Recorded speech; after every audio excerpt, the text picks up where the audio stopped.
지난 수요일에는 제가 제40주년 부마항쟁 기념식에 참석하느라고 최고위원회를 개최하지 못했습니다. 그 사이에 많은 일들이 있었습니다만 먼저 부산과 창원 시민 여러분께 부마 민주항쟁의 국가기념일 지정을 진심으로 축하드린다는 말씀부터 드리고 싶습니다. 저 역시 부마항쟁에 관련돼서 고초를 겪은 사람으로서 특별한 감회가 들지 않을 수 없었습니다. 유신 체제 종식에 직접적 요인이 되었던 부마 민주항쟁이 정당한 역사적 평가를 받을 수 있도록 계속 노력하겠습니다. 지난 14일에는 조국 전 법무장관이 사진 사퇴했습니다. 우리가 부마항쟁을 통해 배웠듯이 국민을 이기는 권력은 없습니다. 늦었지만 당연한 일이었습니다.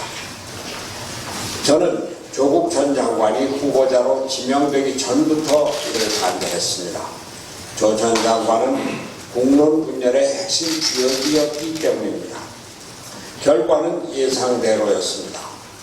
조국 장관으로 인해 국민들이 좌와 우로 나뉘어 거리로 쏟아져 나왔습니다. 나라가 두 달 동안 극심한 혼란에 빠졌습니다. 조국 장관의 퇴진한 뒤에도 자신의 서울대학교 복직 문제와 부인 정경심 교수의 진단서 문제는 논란은 계속 끊이지 않고 있습니다. 조국 사태를 통해서 우리는 우리 사회의 시급한 개혁 과제들을 확인할 수 있었습니다. 국민들에게는 특권과 반칙이 없는 사회를 이루고 공정과 정의가 꽃피는 나라를 만들라는 개혁의 과제를 안겨주었습니다. 검찰에게는 조국 전 장관에 대한 수사를 엄정하게 마무리하고 동시에 검찰개혁을 과감히 실천할 것을 요구하고 있습니다. 정치권에게는 양극한의 대결 정치에서 벗어나 민생과 경제, 안보를 돌보는 통합의 정치, 그리고 그것을 위한 정치 구조의 개혁을 강하게 요구하고 있습니다. 바른미래당은 앞으로 이 개혁 과제들을 해결하는 데 앞장설 것입니다. 조국 사태에서 극명하게 드러난 극한 대결의 정치를 끝내고 국민 통합의 길을 열어가겠습니다. 크게 넓혀진 중간지대를 새로운 정치 세력으로 채우고 제3의 길, 새로운 정치를 펼쳐나갈 것을 국민 여러분 앞에 약속합니다. 이와 관련하여 문재인 대통령과 여당 그리고 문희상 국회의장께 한 말씀 드립니다. 최근 들어 정부 여당이 검찰개혁을 정치개혁에 우선하려 하는 움직임을 보이고 있습니다. 문재인 대통령은 지난 16일 김호수 법무부 차관과 이성윤 검찰국장을 청와대로 불러 검찰개혁의 국무회의 의결 절차를 10월 중에 다 끝내달라고 했습니다. 이해찬 대표는 지난 11일 검찰개혁법의 속도를 내서 최대한 빠르게 처리해야 한다며 패스트트랙 지정 법안은 사당이 합의하면 시기와 순서를 조정할 수 있다고 발언했습니다. 문희상 국회의장도 지난 7일 국회법에 따라 가능한 모든 의장 권한을 행사해 사법개혁안을 신속히 상정할 생각이라고 밝혔습니다. 정부 여당의 이러한 움직임은 지난 4월 22일 여야 4당 원내대표 합의를 정면으로 위배하는 것일 뿐더러 조국 사태의 근본 원인을 완전히 잘못 짚은 것입니다. 조국 사태가 사법개혁을 요구하고 있기는 하지만 보다 근본적인 원인은 우리 정치 구조의 문제입니다. 제왕적 대통령의 권력이 분산되고 협치와 대화가 일상화된 합의제 민주주의가 있었다면 조국 사태와 같은 불행한 일, 즉 권력의 오만과 독선은 발생하지도 않았을 것이기 때문입니다.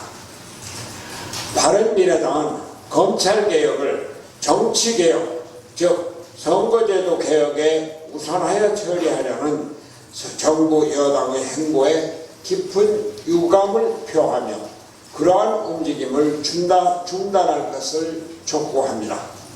원내대표 합의 정신을 존중하여 선거제 개혁이 검찰개혁에 앞서 처리되어야 한다는 점을 분명히 밝힙니다. 바른미래당은 조국 법무부 장관 임명 후 최초로 촛불 집회를 열었고 6차례의 촛불 집회 끝에 드디어 조국 전 장관의 사퇴를 이끌어냈습니다. 우리는 10월 19일 토요일 저녁 6시에 광화문 세종대왕 동상 앞에서 마지막으로 다시 모이고자 합니다.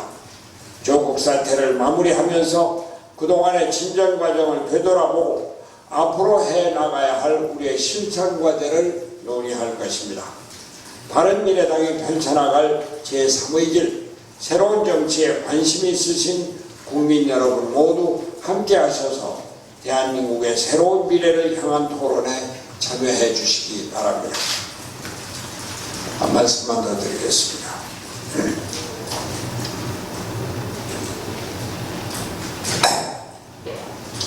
문재인 대통령이 최근 경제 행보에 힘을 쏟고 있습니다.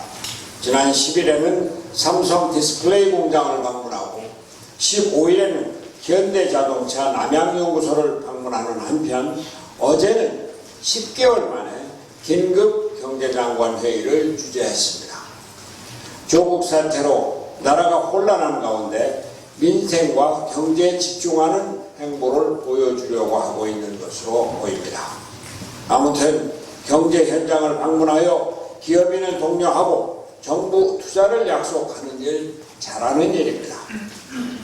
그러나 문제는 대통령의 경제 행보가 보여주기식 잔치에 그쳐서는 안 된다는 것입니다. 어제 열린 경제장관 회의만 하더라도 주무장관인 홍남기 기재부 장관이 투자 설명회 개최차 뉴욕을 방문하고 있는 시간에 기재부 장관이 없이 대통령 주재로 경제부처 장관 회의를 연다고 하는 것이 전혀 자연스럽지가 않습니다. 기재부 장관 임명할 때 그리고 청와대 정책실장을 임명할 때 경제는 어디까지나 부총리 겸 기재부 장관 중심으로 움직인다고 약속을 해놓고 10개월 만에 경제 어려움을 인식하고 열리는 경제부처 장관 회의에 기재부 장관 없이 열린다는 것이 무엇입니까? 대통령이 급하게 자기 과시용으로 행사를 치른다면 경제를 움직이는 주체들은 먼 하늘만 쳐다보고 있어야 하는 것입니다. 그리고 좀 더 중요한 문제는 대통령과 정부의 경제 철학이 바뀌어야 한다는 것입니다. 경제는 시장이 움직이고 일자리는 기업이 만듭니다. 대통령의 최근 행보에도 불구하고 많은 기업들이 여전히 정부를 두려워하고 정부의 반기업 정책을 우려하고 있습니다. 보여주기식 행사가 아니라 실제로 경제 철학이 바뀌었다는 시그널을 기업에게 보여주어야 기업과 경제의 활력이 살아날 수 있습니다. 문재인 대통령의 경제인식을 보면 아직도 정부가 예산으로 경제를 바꿀 수 있다고 하는 잘못된 생각을 버리지 못하고 있는 것으로 보입니다. 문재인 대통령은 어제 경제장관회의에서 고용률이 역대 최고를 기록하고 있다는 점을 언급하면서 고용 개선 흐름이 뚜렷해지고 고용의 질도 개선되고 있다고 말했습니다. 문재인 대통령은 고용 통계를 취사 선택하지 말고 정확히 받아들여야 합니다. 실제로 지난 16일 통계청이 발표한 9월 고용 동향에 따르면 60대 이상 취업자가 38만 명 증가한 반면 30, 40대 취업자는 19만 2천 명이나 감소했습니다. 주간 근로시간이 36시간 미만인 취업자는 73만 7천 명이 증가했지만 36시간 이상 취업자는 45만 2천 명이나 감소했습니다. 최저 취업자는 18개월 연속 감소세를 기록하고 있습니다. 경제를 정부가 주도하는 때는 지났습니다. 혈세를 풀어 국가주도로 단기 알바지 일자리를 아무리 만든다 한들 경제가 살아나기 어렵습니다.